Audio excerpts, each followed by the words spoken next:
Everybody is excited for the start of the Kevin Willard era, and understandably so. But if Villanova fans actually thought about what it's going to be like to root for a Kevin Willard coach team, fortunately, we have an expert on our staff. Bryan Webster spent years rooting for him when he was the coach at Seton Hall. He's the host of our Pirates Vibes podcast on the Big East Energy Network, and he's our guest. He'll tell you about the good, the not as good, and the flat out frustrating parts of Kevin Willard in charge of the program. Spoiler alert, there's more good than bad, but we'll let you know what to expect. Plus, a recruiting update. It is right in the thick of things. Some bad news, but still some other names to look at for the Wildcats. And we'll talk upsets. Villanova's football program is looking to stun the world in Happy Valley this weekend. We'll look at the Villanova schedule in terms of opponents and where the biggest surprises might lie in the season ahead. All coming up next on Holy Nova.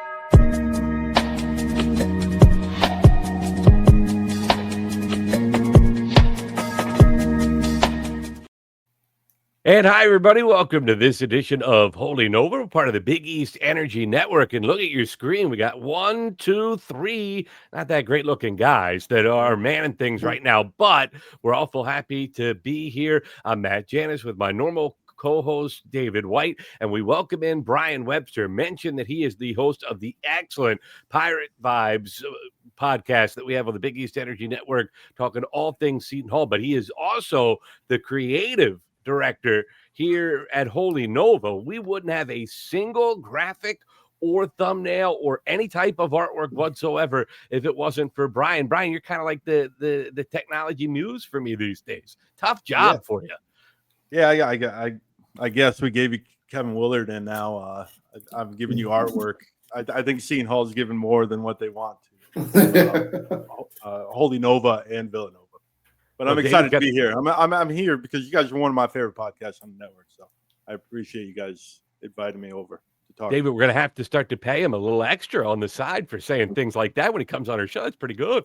I thought you had already made the deal beforehand so that he would talk good about us. You're the lawyer, buddy. You do all negotiations for the podcast. I was supposed to draft up. Remember, I'm Seton Hall, so I don't demand a ton of money. Like, I know there's not a lot of money out there. Like, I'm Seton Hall, so.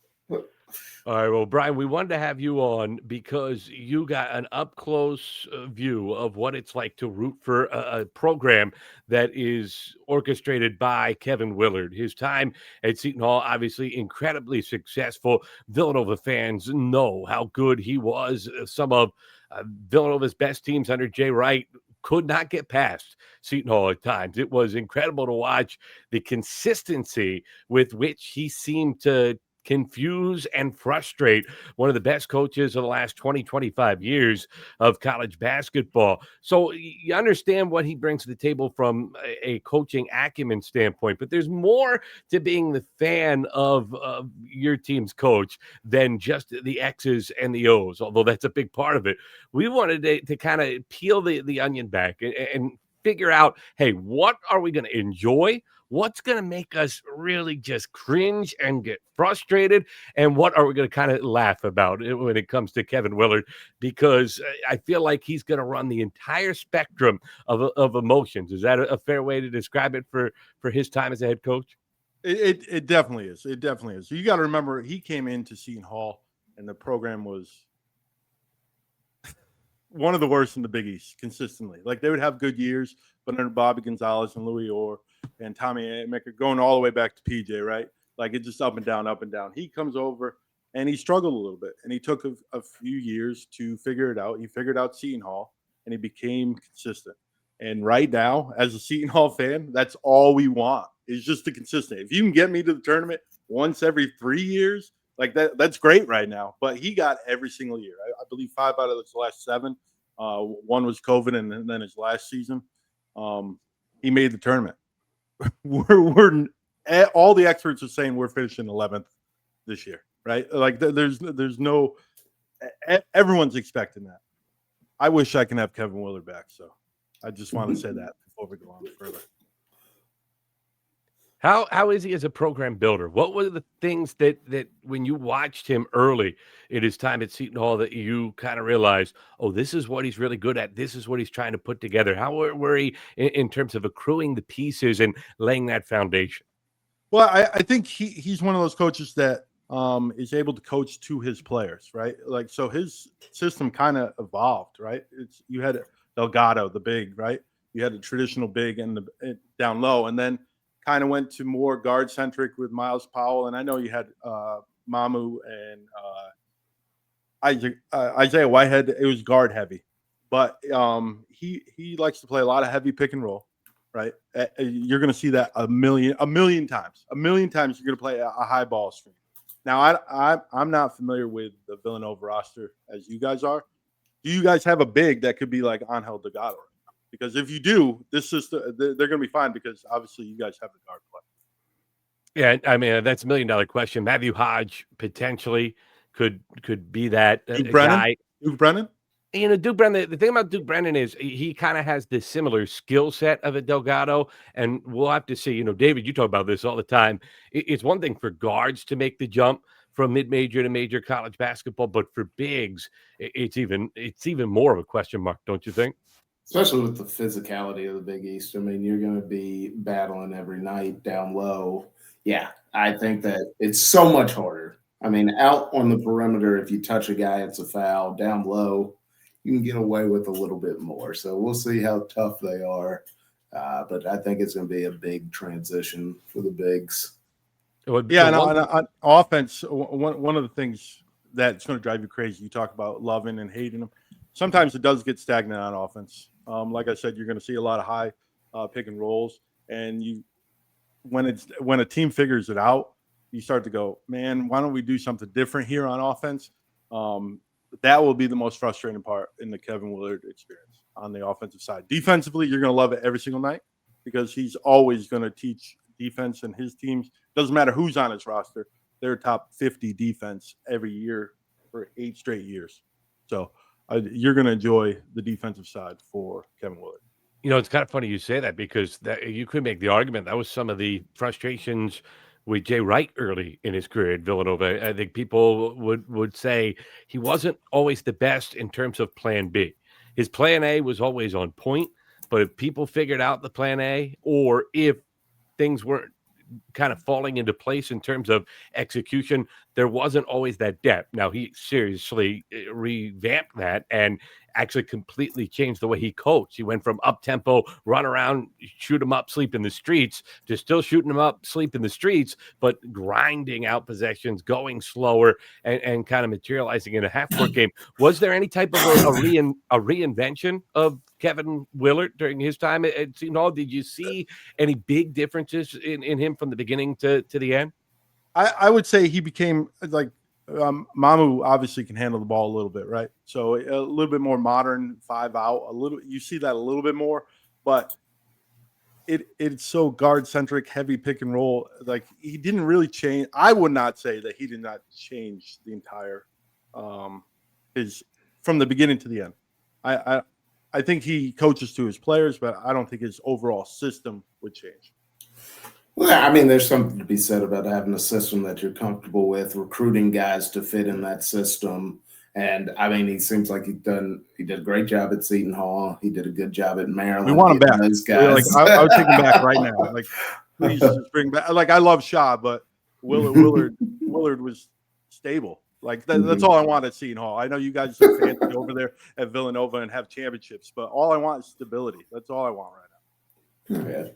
So, yeah, I'd say that, I mean, what is the thing that if the guards are struggling, obviously that high pick and roll isn't going to work as well. So is there any sort of, we're going to work it inside, we're going to go 4 out and let a big go work?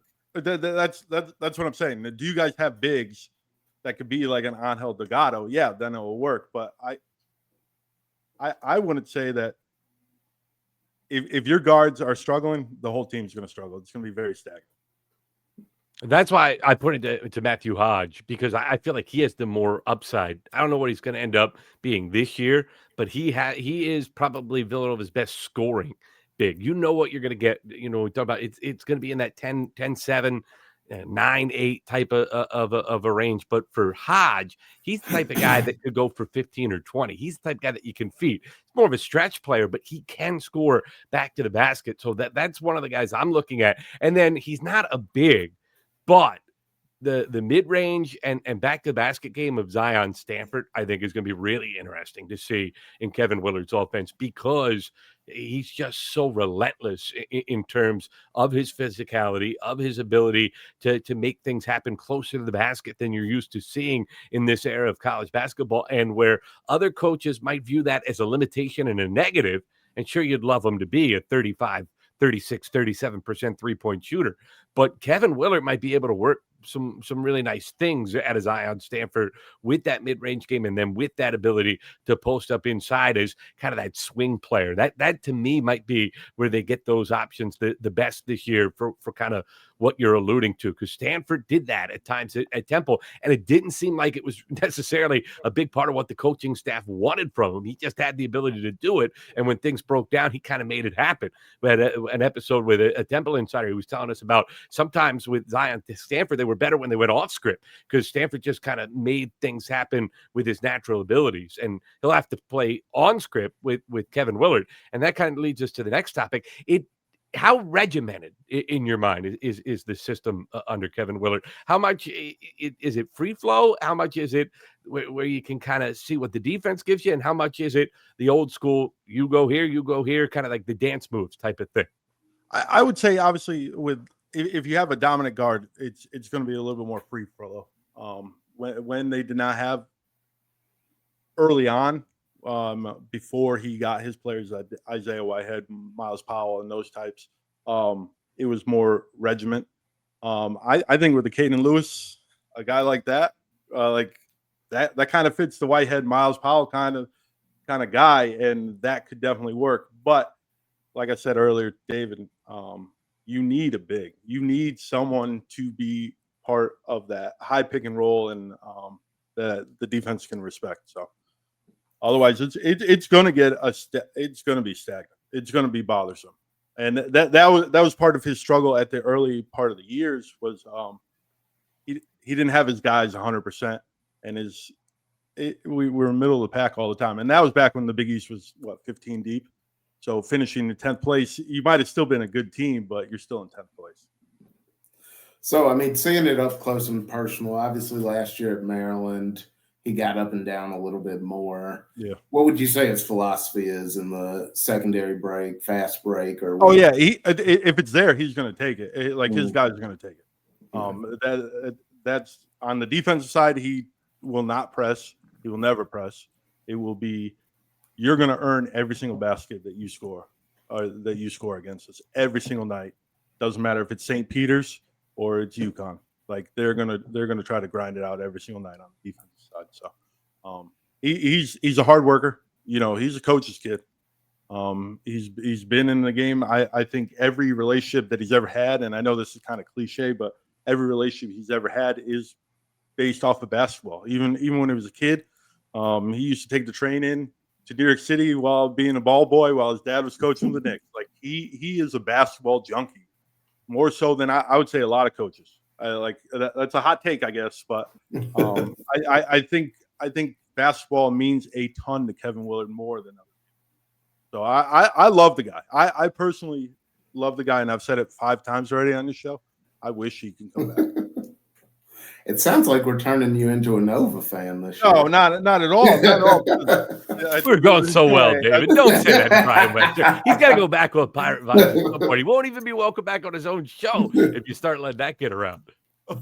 Well, another thing I will say, everybody will rebound. I don't know how your previous regimes were, but everyone will rebound. You'll see a guard have 6 rebounds, average 6 rebounds. That's how you're going to get on the court. You're going to be on defense, and the defensive possession's not over until you get the rebound. Like no one's going to be leaking out. They're going to get the possession on rebound. That's one thing that I've noticed with Shah. It's not always like that. And you never realize that. Me personally, I never realized that was happening until it was gone. Like it's just something that you definitely miss. You can hear the longing in your voice. It is interesting, though, you say now, don't get me wrong. December 23rd is circled on my calendar. I already told my wife, don't there make will be any some Christmas. booing. When it came out yesterday, I already told my wife, do not make any plans, nothing. Like, this is what's going on. There's no holiday Christmas party. Don't invite the family over, all that kind of stuff. Like, December 23rd, this is serious. What is Christmas on December 23rd? It's Festivus. Well, I'm saying holiday party or or anything like that. So Festivus for the rest of us. I know that, but my wife doesn't believe in Festivus. All right. Well, I think there will be a lot of airing of the grievances. David's like Ebenezer Scrooge. Don't worry about it, Brian. He doesn't celebrate with anybody. He barely has any friends. Why do you think I was able to talk him into doing this show? But, it's interesting that you say that about the guards rebounding, because if you think about it in a lot of ways, one of the reasons why Kevin Willard gave Villanova so many problems when he was at Seton Hall was because he took some of the things that Villanova did best under Jay Wright, and they were strengths for his program as well. I think two programs you could say that about in the Big East during Jay Wright's tenure. It was Butler, especially under Chris Holtmann. Butler really gave Villanova problems, and Seton Hall under Kevin Willard. And a big part of the reason their guards could rebound the basketball. And Villanova always had guards, and that would be such a big advantage. Archie Diacono, Colin Gillespie, Jalen Brunson, they would all chip in 4, 5, 6 rebounds. Even Chris Jenkins bought in to rebound for a year or two. I mean, it was just a thing in part of the Villanova culture. And so they would always have, that +4, +5 backcourt rebounding margin on their opponents. And then they'd get against Butler or Seton Hall with Kevin Willard, that would evaporate, and now the margin for error just came down. So that's interesting, because I do think that'll be something that, where he talks about kind of bringing back the good parts of Jay Wright's culture that are still possible in the modern era of college basketball, that selfless nature of basketball and that blue collar, everybody make sure they secure possession type of thing is going to be near the top of the list. How about some of the other culture stuffs? What was it like in terms of, Villanova? They're never going to have another Jay Wright. You had Raleigh, who was lovable.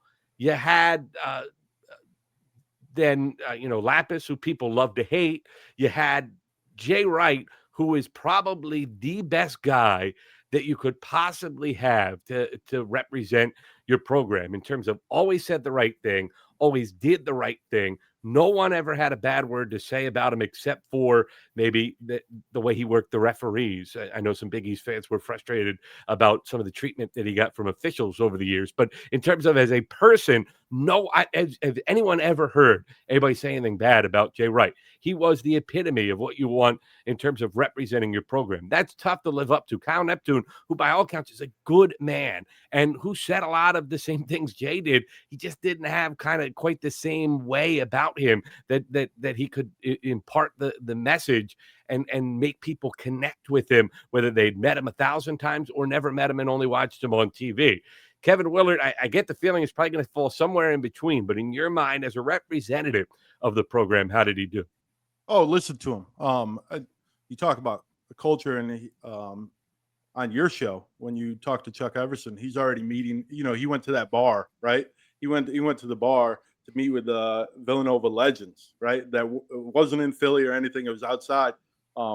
Culture matters, right? He goes on field to 68, and he's still talking about Seton Hall in a lovable way. He didn't talk about Maryland in that same lovable tone. I wonder why. He loves that culture and that feel, and I think he was missing that. I really do, and I think he's going to embrace that. And you guys have a special culture, as much as I hate to say this, as a Villanova program, that I think he's going to fit right in. I don't think that he's going to be an issue at all with that with the culture, the old legends coming to the practice, which I thought was a really cool story, and everything like that. I think he'll embrace all that, and I think he'll be a perfect fit. And like I said, he's a worker, so I think that fits the Villanova mold. And I can't come on here. I would love to come on here and just argue with you guys and be like, Seton Hall has got the advantage. You guys got robbed. But I can't do that. I can't. I know if you brought my co-host, he would call him the chiropractor, right? But like me, like I think I just want stability. Like that's all I want out of my Seton Hall Pirates, right? Because ever since I started following him in like 1993, it was just going up and then come right back down, go up and then come back down, and then go up and like he kept me even keel, and I would love to take that into Central Jersey. I would say, how is he? I mean, it's obviously hard not knowing because you're not in the locker room, but how is he in the locker room with the guys on the team? Because there's just something about a coach. I mean, Jay was a perfect example. Guys just play harder for guys that they love. And there's something about that. If you can build that relationship with your team, you're going to get them to buy in quicker. You're going to get them to dive on the loose ball. Obviously, he has something with his defensive and rebounding philosophy, but like, what is it like, or what did you see from the players for him? Well, you guys said Maryland, he got a couple transfers from Maryland, right? So guys are following him. Guys are following him. Herb Pope came on my show, and as controversial as Herb Pope can be, he came on my show, and he was recruited by Bobby Gonzalez, but he said that Willard came and he was special to him, and he still contacts him, and all his legal troubles, and Willard came through him, and he didn't go sit on Herb Pope's couch, right, to recruit him. Like he inherited Herb Pope, and he took care of him. So if you're one of his guys and you're going to work hard, and you're especially on the defensive side, you're going to love him. You're going to absolutely love him as soon as you buy into the culture. From my understanding, there weren't a lot of issues of guys just saying they did not like playing for Kevin Willard. Is he a prickly pear to the media? Yes, he is. I was trying to come up with a term like Patrick used, the chiropractor. It's like a prickly. He's sharp with his words, and I love it, and I miss that because right now we're behind. We're on the other side of the Berlin Wall with our coach. We don't see anything. We don't hear anything. There's not even another world over there. There's something going on, but we have no idea what's going on. I miss it. I miss the sharpness. He's certainly biting. There's no doubt about it. But he is certainly going to tell you what he feels, whether you want to hear it or not. He told that the Big East was foolish for bringing UConn back, right? Yeah, he was kind of right about that. I mean, monetarily he was wrong, but in terms of wanting to win for the other programs, he's looking pretty darn smart these days, isn't he? Yeah, definitely. And by the way, he's telling people looking pretty darn smart. That's the other thing that I got to like about Kevin Willard. He kind of went out there and took a victory lap after he got the Villanova job. Hey, remember when you guys killed me for my UConn thoughts? They don't look so silly now, do they? Yeah. He will be – you guys will enjoy him. Hey, speaking of things to enjoy, you talked about you've been a Seton Hall fan most of your life. That's one of the things that we have in common, that, you know, the experience goes back to childhood. You're older than me. I would like everybody to know that. Nobody not by much. Like, don't go out there selling it like I'm like a half a decade. Joe made the birth certificates. It's like what is it, a year, maybe? Yeah. Guys, at the golf course the other day, they asked me if I wanted a senior discount. So I got to take my wins wherever I can take them. But you go back a long time on this. We've talked about it before. You don't go back. My first Villanova team that I can remember was 1988. That was the Doug West team that made it to the Elite Eight. I remember that team because I remember my dad always clowning on poor Tom Grice, who was a center 7-footer that Villanova had, to the degree that one time 5-year-old Matt Janis asked my dad, if he's so bad, why don't they just trade him, Dad? Why don't they trade him to a different team? I didn't quite understand how scholarships worked at that point. But so that was my first Villanova team that I remember. The next year, that I actually don't think my dad enjoyed that I liked this team so much, but I love that PJ Carlesimo 89 team. I do remember Villanova took a step backwards, wasn't the same team. I'm still a Villanova fan, but you know how you are when you're a little kid. You always, your mind wanders to whoever's winning. And on those old Big East network games, the Seton Hall was on all the time because they weren't putting them on ESPN as much as they deserved to. And I just remember watching those games, and they were such a fun team to watch. I know that was a little before when you started to buy in fully, but David is a youngster, and I don't know if he has a full appreciation for the history of that 89 team. Do you know who Seton Hall lost to in that 89 championship game, David? Do you remember that? The year of my birth? I do not. So that was gosh, I hate that you say that, but that was Michigan. Michigan, Glenn Rice, Michigan, the Michigan man is going to coach Michigan team where they fired Bill Frieder for taking the Michigan or the Arizona State job and put Steve Fisher in charge as an interim. Bryan, I know you weren't watching it live, but we've talked about this all there. That has to be the single most egregious call in sports history that no one talks about. No one talks about it. No one talks about it. They call a foul on a drive to the basket with 3 seconds left in overtime of the national championship game, David. It's not a touch foul. It's a phantom foul. PJ Carlesimo, his beard almost fell off. He was so shocked. The call was so bad. And they literally, even Brent Musburger, who I'm pretty sure was rooting for Michigan, he took the Michigan side that game. Uncle Brent did. There was no doubt about it. He was all in on the Wolverines all game long. And even Brent was like, that's a tough call. Billy Packer was incredulous. And yet it's just been forgotten to history. They go to the line. Seton Hall goes from up 1, and Michigan have to take a tough shot to they make 2 free throws and they win a national championship.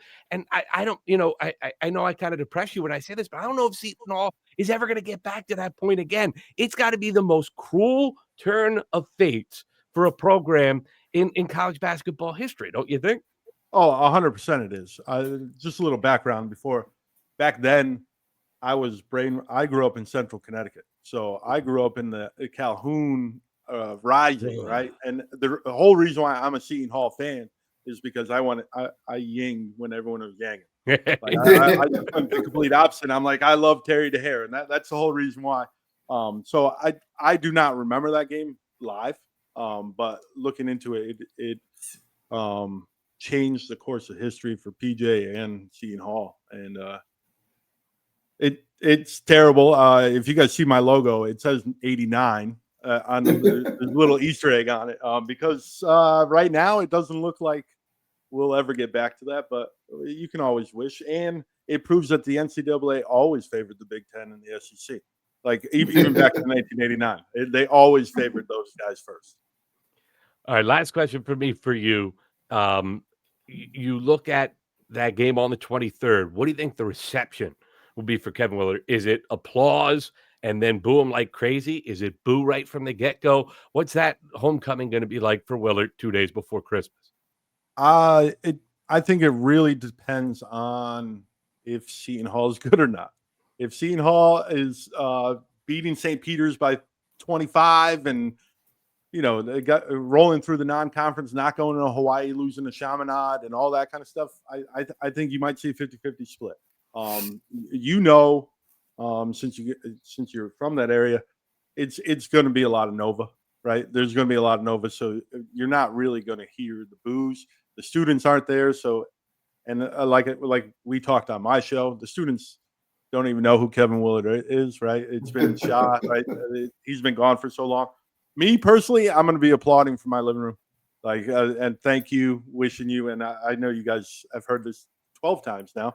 I would love for him to come back. So I look forward to it just because it is, as a Seton Hall fan, and you win 7 games in a year, like there aren't many days to look forward to. So beating UConn and Kevin Willard, like I'll take that, I guess. Well, we'll give you the UConn part. Mm-hmm. I think we're going to try to avoid the Kevin Willard part, but we'll have to see how it plays out. Plug your show because it is a really entertaining watch here on our Big East Energy Network. Pirate Vibes. You can go to Pirate Vibes 89 on all social media, and me and Patrick, and we have a third host coming in, Tim Best, the former Sign Mafia. I don't know if you remember the Seton Hall guys that have the sign. He actually was on national TV. They crushed Villanova, yes, many times. Well, that guy that started the Sign Mafia is actually going to be a co-host with us on. He now is in Utica doing play-by-play for the Blue Sox or something up there in upstate New York. So he's gonna join. Me and Patrick, we're gonna do the women's. We're gonna follow Tony Bazzella's team because that's a team to watch out for. I'm telling you right now, that's a team to watch out for in the Big East. Tony's a good coach. He's a good coach.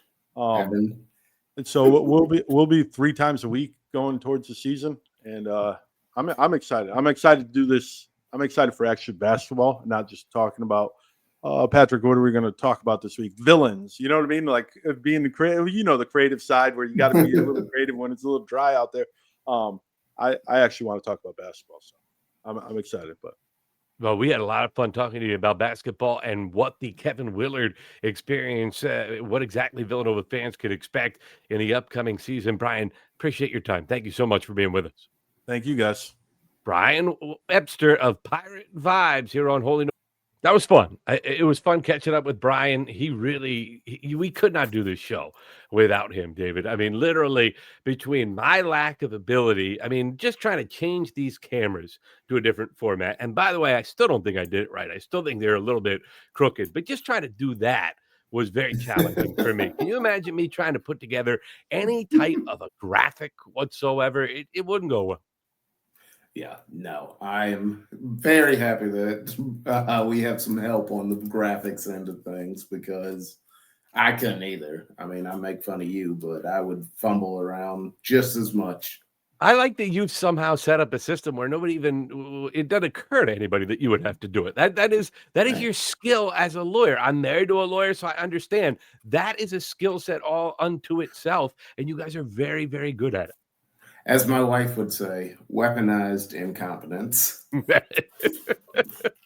All right, let's talk about recruiting. And unfortunately, the news isn't great right now for Villanova. Remember, we caught up with Jake Weingarten a couple weeks ago, and he talked about the importance of a potential recruit in Chris Washington Jr., how much he thought that he fit Villanova and how he was attainable for Villanova, top 40 guy that had a chance to maybe even creep up top 15, top 20 before everything was said and done. Well, you know what? There was another guy that agreed that Chris Washington was worth going after hard, and that was Nate Oates. And he was supposed to Washington come visit Villanova. Doesn't look like the visit's going to happen now because he committed to Alabama right after the visit with the Tide. That one hurt the Wildcats. I mean, I think they weren't all in on Washington like Jake alluded to. Maybe they should consider, but they certainly had prioritized Washington's recruitment.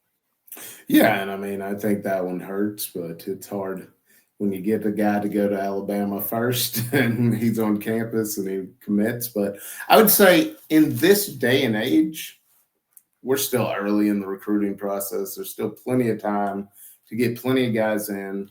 Plus, the way college basketball goes, you're going to have an option in the transfer portal. There's still a lot to do before all said and done with what the roster looks like for next season. And I would say that, I mean, even a Caden Lewis, he had committed to Kentucky. He comes back on the board. We pick him up. So you never know what's going to happen, but it's a shot right now, but I don't think it hurts that bad. Hey, you mentioned going first, going last. I always wondered that. You've been a guy whose big part of his job was to put together these recruiting trips and make sure everything went perfectly, everything was planned out, the situations were right, the itinerary was fun and engaging for both the players and their parents if they're coming around. But one thing that occurs to me when you're trying to figure out, do you want to be first or do you want to be last? Because obviously, if you're first, you have a chance to win right away. But if you're last, you get that last word and nobody can go back and kind of talk you out of a potential decision. What have you found on the recruiting trail is better, first or last? I always prefer to be first just because the upside of first is better than the upside of last. If you're last and you lose the guy, well, you've lost him. If you're first, you know you're going to get him on campus. You know you're going to have your chance to wow them. If you're last, I would say you want to go last if I can guarantee you that he's going to take every visit. I feel like otherwise you're at a disadvantage. I feel like that is one of the big differences football recruiting and basketball recruiting. In football recruiting, because a lot of times these visits either come in the summer when nothing else is going on, or they come on football weekends, right? Yeah. And those are such spectacles.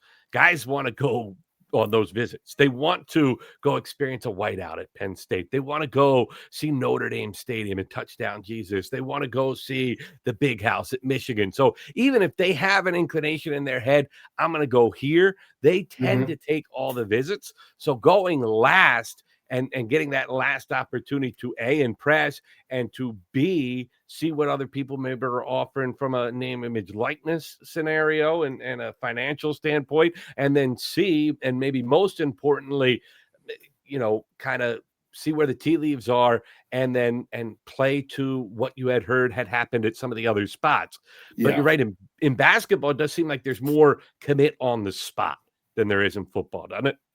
Yeah, I think there's a little more pressure when you're sitting down with the coach. I don't know why, but I think there's a little more pressure in basketball of, well, all right, we really want you. We have 2 or 3 offers out, and it's going to be the first guy who takes it. So that's the thing. Is it because there's less spots in basketball? I think so. Yeah.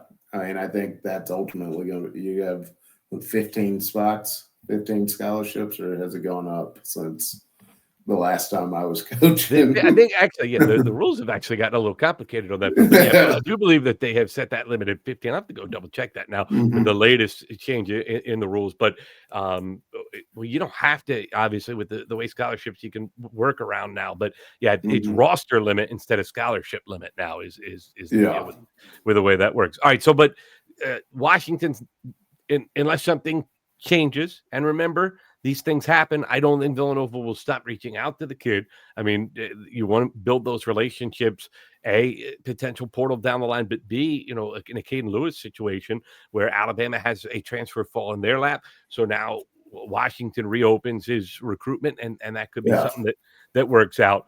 But you do have to make sure you're landing some top-tier guys. You look at where Villanova seems good right now. Anthony Brown, a lot of people seem to feel really good about that one. Jake Weingarten told us about that. Leader Johnson told us about that. That seems to be trending in the right direction. He's a good high-end recruit. He's a 4-star. People feel real good about his game.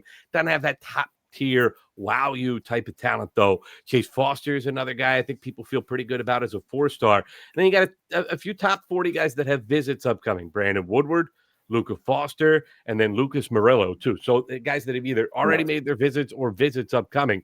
To me, it feels like you got to land one of those top 40 guys. You got to keep putting in at least one of those top-tier talents if you want to get back. You can supplement through the transfer portal. You can't build through the transfer portal. That's how you get in a rough spot in terms of your culture, it feels like to me. Well, yeah, I mean, if you're trying to build through the transfer portal, you're going to be turning over a roster every year, which, I mean, I guess technically could be true even through high school recruiting, but you hope you get a top 40 guy and you hope you can convince him to stay for a year or two to help build that culture. So I think I agree. You gotta land one guy at least. 2 would be fabulous. But one of them, I hope that Willard can land. And it seems like, especially with Brown and Foster, there's some mutual interest. Yeah, and the other guys have agreed to visit. Yeah. So I mean, if you're taking the visits, and they made the top 9, they made the top 7, they're making the next steps. But now you got to find a way to finish here and make sure you land them. And you also got to figure out the money of how much you're going to give to the incoming freshmen, how much you're going to set aside for the transfer portal. That's the beauty of what Baker Dunleavy does as a general manager. He's working with Kevin Willard to figure out where do we want to allocate our resources to put us in the best place to be successful. It's such a complicated thing. Recruiting has always been tough and complicated. It is now, not only is it relationships, but it's such a math equation as well. They said there'll be no math working in sports. That's not so anymore. Well, it's such a math equation, and it's such an unknown, because even if you earmark stuff for the portal and then nobody that you really want enters the portal, then what's the point? So you almost have to go out and get the high school guys you can get and then see what happens on the back end in the portal, because there's no guarantees. All right. So we teased it in the last episode in our Caden Lewis deep dive at the end of the episode. You seem to think that this is an easy answer. I still think it's tougher than you're giving it credit for. But here's the question. Villanova football plays at Penn State this weekend, going up to Happy Valley. They've done this now, I think, 3 times in the last decade. They were close in terms of competitive right before the pandemic. They gave them a game. Didn't go as well last time Villanova went up there, but it's an experience and a special game for the players to get a chance to be a part of that atmosphere, play the hallmark school inside the state. Yeah. The banner school in terms of college football in the state of Pennsylvania, and one of the best atmospheres in the sport. Well, we'll see how many people actually show up at Happy Valley. They don't have had a decent turnout last time they played, so we'll see. It was like 90,000 though in the game last week against Florida International, and the only time that 90,000 feels like a small crowd is when you're in a 105,000 seat stadium. But if Villanova could shock the world, if Mark Ferrante's team could go in there and beat Penn State, in your mind, would that be a bigger upset and a more monumental upset? I think that's the better question. A more monumental upset than Villanova shocking the world and pulling off the ultimate April Fool's Day joke in 1985 when they beat the seemingly unbeatable Patrick Ewing-led Georgetown team. Well, now you've asked me two different questions. I know, Which one because is I the had to bigger lawyer upset? you. That's what I'm doing. Bigger upset and more monumental. Bigger upset is no question beating Penn State in football. You're going to Happy Valley. Penn State's up. They're number 2 in the AP poll. So, yeah, I mean, for an FCS team to beat Penn State in their stadium when they're number 2, and everybody is expecting them to go into the playoff as a top 4 seed. Everybody's expecting them to play Ohio State for the Big Ten. So, yeah, that's the bigger one.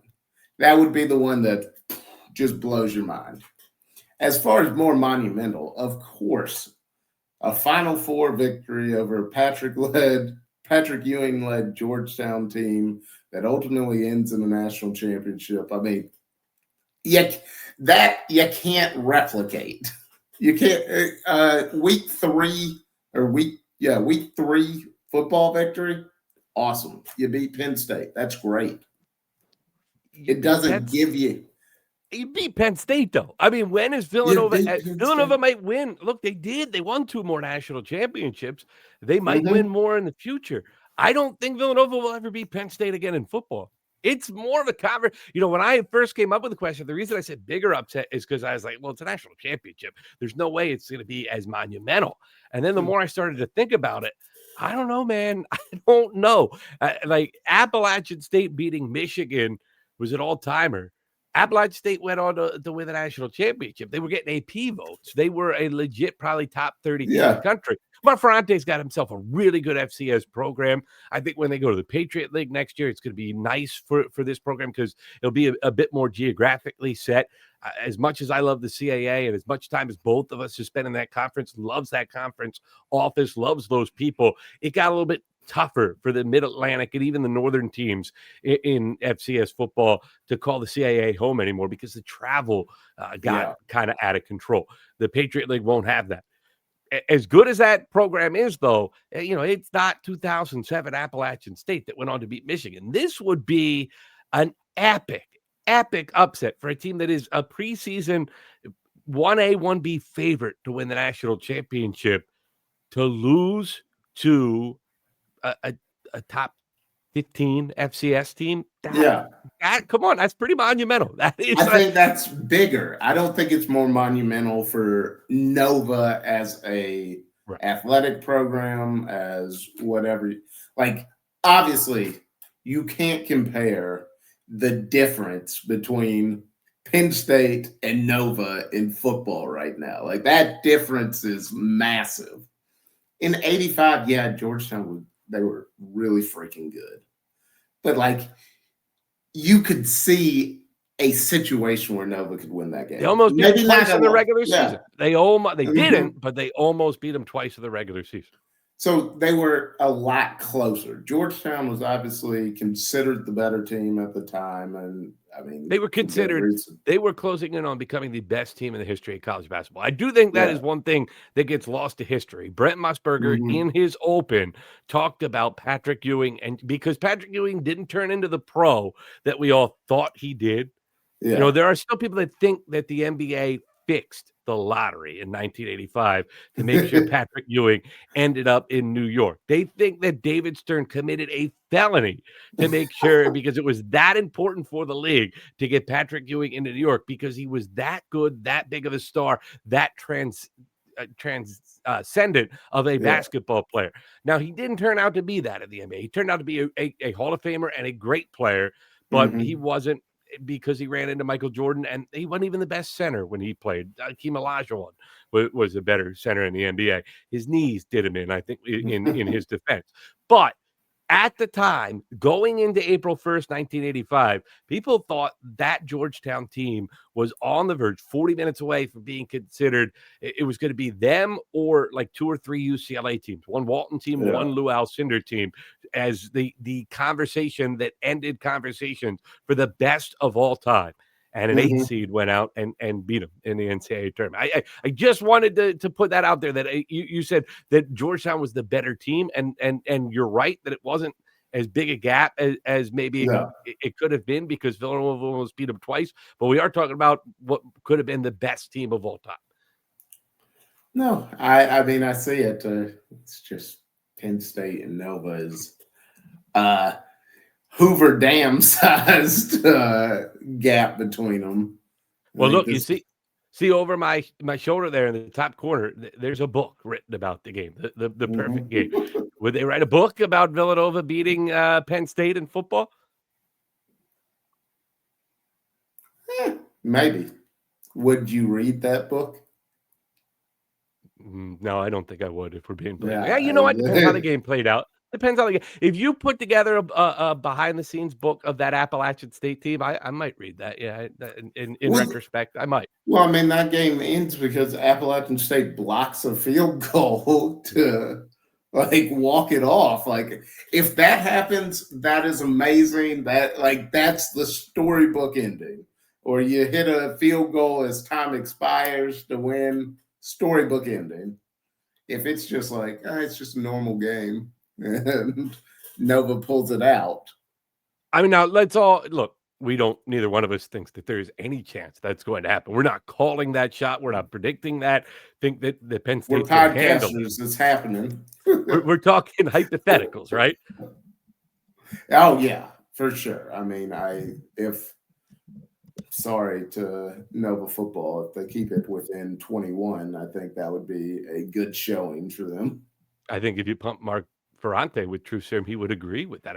He might say that on the record. And I love Mark Ferrante. I think he's a great football coach. But yeah, he's up against it this week. All right, though, in that vein, we when people watch this, the Big East schedule will already have come out.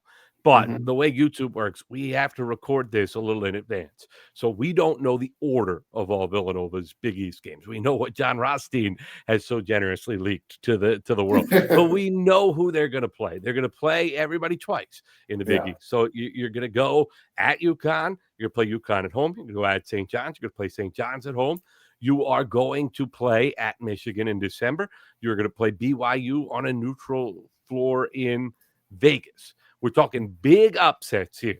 Yep. Who is the team that, in your mind, Villanova has the best chance of on a basketball court of pulling off that big upset, that statement-type win that would be not nearly as big as Villanova football beating Penn State, but at least in that vein, that kind of idea? I would have to go – I'm between two. I'm between the first game against BYU. You always answer two. You notice that? Have you noticed every time I ask you a question, you hedge your bet? So let me just talk through this right now, because first game against BYU, you're obviously BYU's obviously still trying to figure out what they are. They're figuring out what AJ is, like who they are as a team. But still have to learn how to say his last name. I'm never going to learn how to say his last name.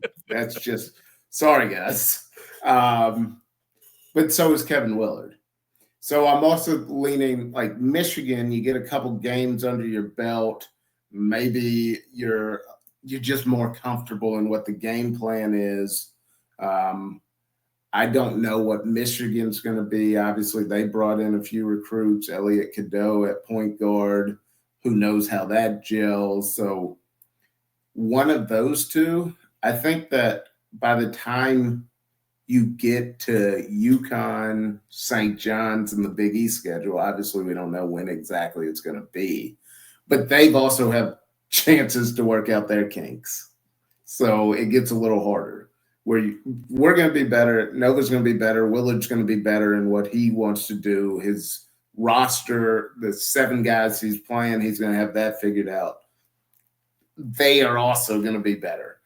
I don't know how good St. John's is going to be. I think that might be a hot take, but I would say earlier in the season, I'm gonna go Michigan. All right, you're forcing me to pick one. I'll say Michigan.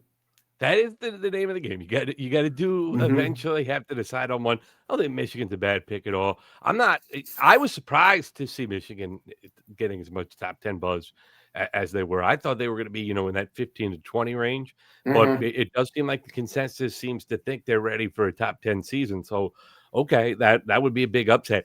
Again, my thing about Villanova, I think there will be a much better team second half of the year than the first half of the year.